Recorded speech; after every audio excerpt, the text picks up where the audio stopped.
आइए कुछ फैक्ट्स के सहारे ये समझते हैं कि कैसे यूक्रेनी राष्ट्रपति समेत वहां की सत्ता में बैठे लोग खुद अपने परिवारों की सुरक्षा की फिक्र कर रहे हैं, उन्हें बचाने की जद्दोजहद में जुटे हुए हैं। आपको बिग वॉल पर सारी डिटेल्स बताएंगे। रण छोड़ ज़ेलेंस्की, ऐसा क्यों कहा जा रहा है? दरअसल क्रेमलिन अटैक के बाद ज़ेलेंस्की यूक्रेन से बाहर हैं, अपने देश में नहीं है ज़ेलेंस्की।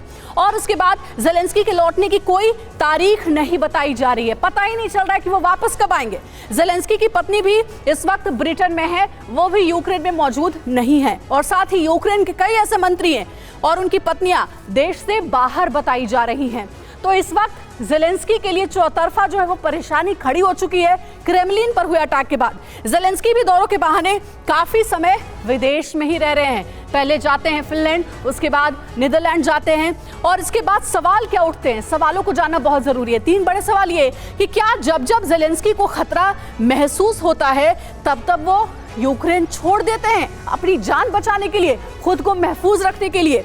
दूसरा बड़ा सवाल ये, कई यूक्रेनी मंत्रियों ने अपने परिवारों को यूक्रेन से बाहर आखिर क्यों रखा है, इसका जवाब कौन देगा?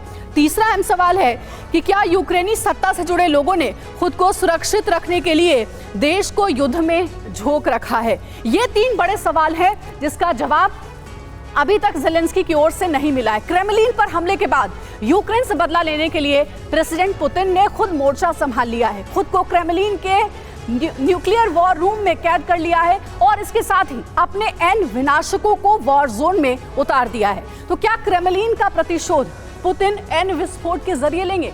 आखिर क्या है यूक्रेन विनाश की टाइमलाइन? देखिए इस खास रिपोर्ट में।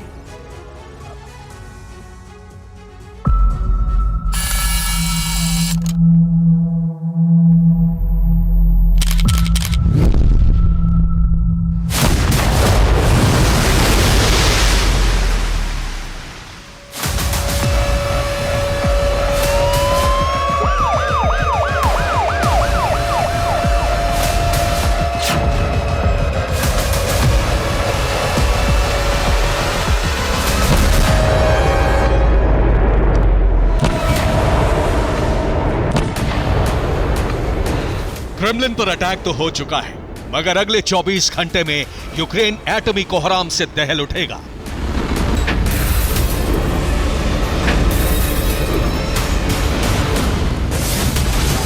जल थल नभ से ऐसा परमाणु प्रहार होगा जिसकी कल्पना भर से ही रूह कांप जाए। जिस बात की आशंका थी अब वही होने जा रहा है और कहीं ना कहीं उसकी वजह खुद यूक्रेन है।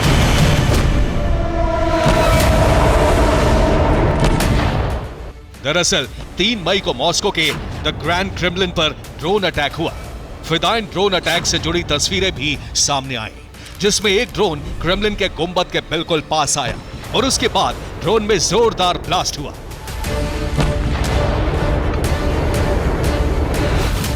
इस ड्रोन अटैक को रूस ने यूक्रेन की साजिश करार दिया, प्रेसिडेंट पुतिन को मारने का खूंखार प्लान बताया और इस हमले के बाद से ही रूसी डिफेंस पूरे एक्शन में है।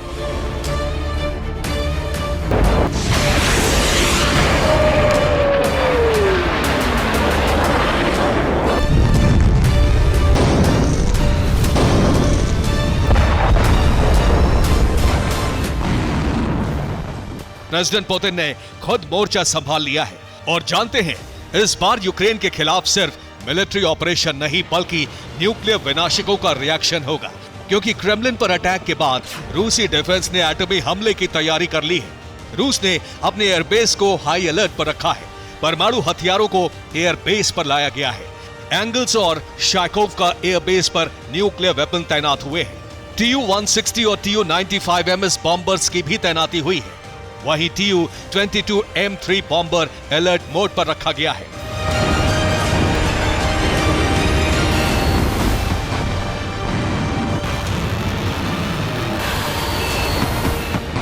रूस के एटमी अटैक प्लान सिर्फ रूस की सरजमी या फिर आसमान से ही नहीं बल्कि बेलारूस और ब्लैक सी से भी रूसी डिफेंस यूक्रेन पर एटमी तबाही मचा सकता है।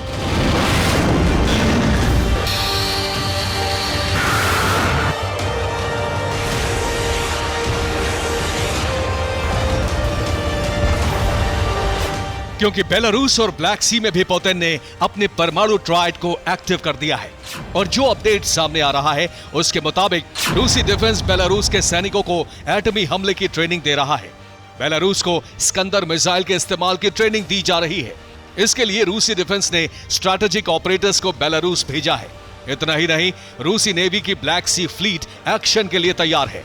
कैलिबर मिसाइलों से यूक्रेन के तटीय शहरों पर हमले का प्लान तैयार है। प्रेसिडेंट पुतिन ने रशियन स्ट्रैटेजिक न्यूक्लियर फोर्स को हाई अलर्ट पर रहने का ऑर्डर दे दिया है और इसी कड़ी में एयरबेस पर एयर लॉन्च न्यूक्लियर हथियार और परमाणु वॉरहेड को एक्टिव किया गया है। बॉम्बर्स भी वॉर रेडीनेस मोड पर हैं। लेकिन पुतिन का प्लान सिर्फ हवाई हमला नहीं बल्कि यूक्रेन के परमाणु सेंटर में भी तबाही मचाना है।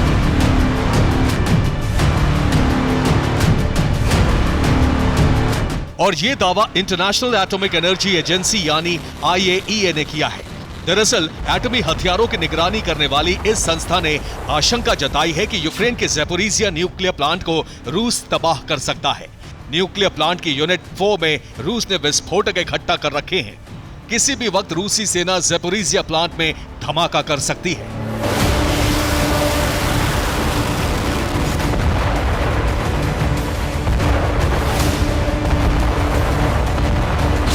पुतिन का क्रोध इस बात का संकेत दे रहा है कि वो हर हाल में यूक्रेन से न्यूक्लियर प्रतिशोध लेने का मन बना चुके हैं।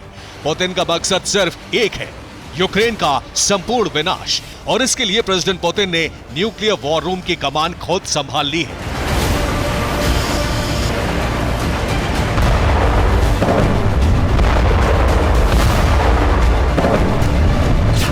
ऐसे में पुतिन न्यूक्लियर वॉर रूम में बैठकर कैसे यूक्रेन को दहला सकते हैं, कैसे यूक्रेन के कोने कोने में एटमी विनाश का ट्रिगर दबा सकते हैं, यह भी जान लीजिए।